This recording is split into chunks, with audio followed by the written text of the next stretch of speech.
বাংলাদেশৰ দুটা chicken neck আছে গতিকে আমাৰ এটা চিকেন নেকক বাংলাদেশে হামলা দিলে আমিতো দুটা চিকেন নেকক হামলা দিম আমাৰ যেটো চিকেন নেক আছে মেঘালয় দি চিটাগং পোৰ্টত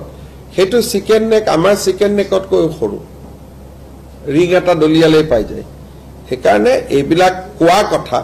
আমিও আমাৰ চিকেন নেকটোৰ কথা কৈ থাকো যাতে বিভিন্ন টানেল আদি বিভিন্ন আঁচনি ভাৰত চৰকাৰৰ পৰা আমি পাব পাৰো কিন্তু চিকেন নেকত হাত দিবৰ কাৰণে ইণ্ডিয়া এখন কিমান শক্তিশালী ৰাষ্ট্ৰ তাতো আপোনালোকে আন্দাজ অপাৰেশন সিন্দুৰতে পাইছে বাকিটো মই নিউক্লিয়াৰ আদিলৈকে যাবই খোজা নাই বাংলাদেশে মিনিমাম 14 বাৰ মান জনম লব লাগিব যে ভাৰতৰ কিবা হাত দিয়াৰ কাৰণে গতিকে বাংলাদেশক ইমান গুৰুত্ব দিয়া কথা নাই ইটস এ স্মল কান্ট্ৰি আৰু ভাৰতৰ লগত তাৰ তুলনা নহয়